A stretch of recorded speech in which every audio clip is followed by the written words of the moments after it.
উদ্দেশ্য আমরা বগুড়া শহরের প্রত্যেকটা দেয়ালে রঙের মাধ্যমে বিজয়টাকে প্রকাশ করব, রঙের মাধ্যমে আমাদের মনের ভাবনা চিন্তাটাকে তুলে ধরব, মানুষকে আগামীতে উদ্বুদ্ধ করব যে কিভাবে আমরা আমাদের শহরটাকে একটি সংস্কারে পরিণত করতে চাই।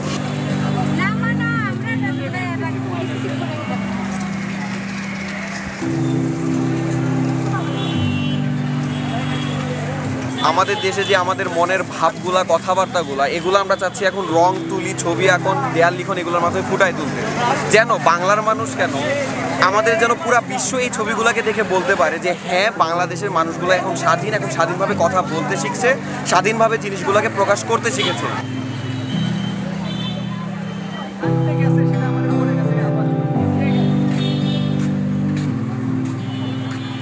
এতদিন আমাদের শিক্ষার্থী ভাই বোনেরা সহপাঠীরা অনেকভাবে অনেক আন্দোলন করেছে, আমাদের একটা বিজয় এসেছে।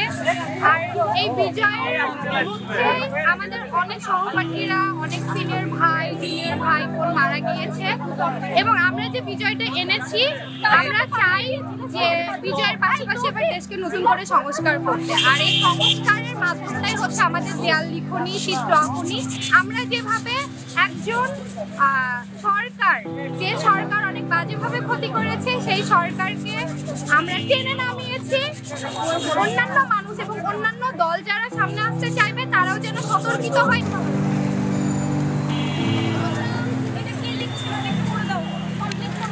বিভিন্ন শহরে বিভিন্ন জায়গায় সংখ্যালঘুদের উপর অনেক বাজেভাবে অত্যাচার করা হয়েছে, তাদের মন্দির মণ্ডপ বৌদ্ধ যে প্লেসগুলো ছিল এগুলোতে আগুন দেওয়া হয়েছে, ভাঙচুর করা হয়েছে।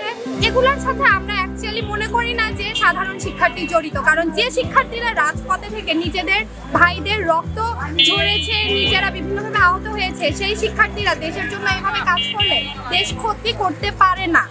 সাধারণ শিক্ষার্থীরা এটা করতে পারে না। এটা যারা করেছে কিছু লোক থাকে যারা সুযোগ খুঁজে, যারা অ্যাকচুয়ালি দেশের জন্য যাদের কোনো ভালোবাসা নাই।